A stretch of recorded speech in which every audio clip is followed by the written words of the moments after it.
Hello ફૂડી friends, કૃષ્ણાકા kitchen ખજાનામાં તમારું સ્વાગત છે. ગરમી બહુ જ વધી ગઈ છે, રાઈટ? તો આજે બનાવીશું કેરીમાંથી બાફલો. તમે બાફલો કહી શકો, આમ પન્ના કહી શકો, કાચી કેરીનું શરબત કહી શકો. નામ તો ઘણા બધા છે, પણ એને જે પીને જે આપણને ફ્રેશનેસ મળે છે એ સેમ છે. તો ચલો બનાવીએ બાફલો. આ કેરી લીધી છે, હવે આપણે એને છોલી લઈએ.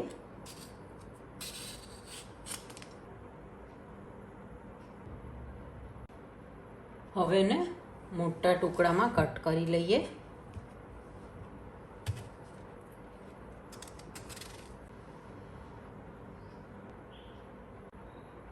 કેરી આપણી કટ થઈને રેડી છે. હવે આપણે એને સ્ટીમ કરીએ. કેરીને મેં કાણાવાળા ટોપલામાં કાઢી લીધું છે. કેરીને હવે પાણી અડે ના એ રીતના આપણે સ્ટીમ કરીશું. ચેક કરી લઈએ. કેરી સરસ બફાઈ ગઈ છે. હવે એને થોડીક ઠંડી પડવા દઈએ.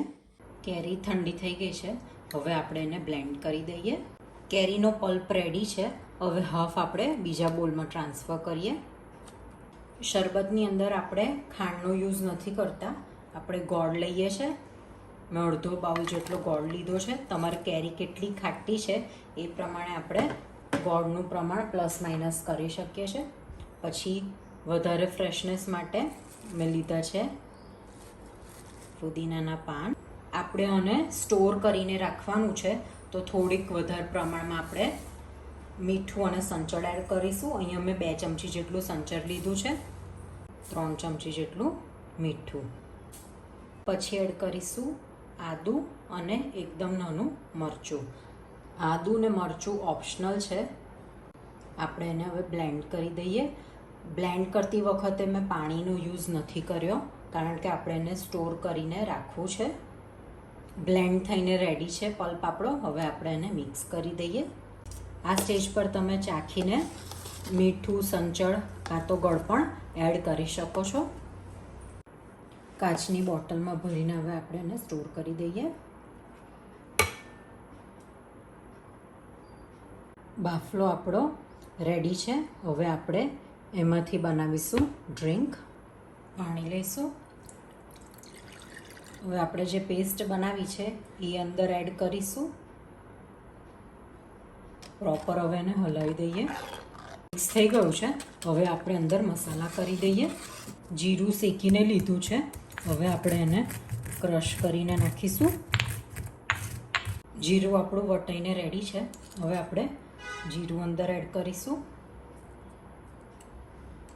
આપણે પેસ્ટ બનાવતી વખતે જીરું એડ નથી કર્યું, કારણ કે જીરું તે વખતે એડ કરી દઈએ તો એનો કલર થોડોક ડીમ પડી જાય છે.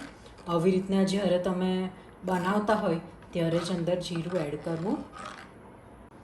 તો કાચી કેરીનો શરબત બાફલો આપણું રેડી છે. હવે આપણે એને સર્વ કરીએ. તમને ખ્યાલ હશે, બાફલામાંથી આપણને વિટામિન સી ખૂબ જ સારા પ્રમાણમાં મળી રહે છે. એન્ટીઓક્સિડન્ટ છે, લૂ નથી લાગતું. તો આ સમર સિઝનની અંદર તમે બાફલો જરૂરથી બનાવો, તમે પીવો અને ઘરના દરેક ફેમિલી મેમ્બર્સને પીવડાવો. અને પ્લીઝ કમેન્ટ કરો કે કેવો લાગ્યો બાફલો.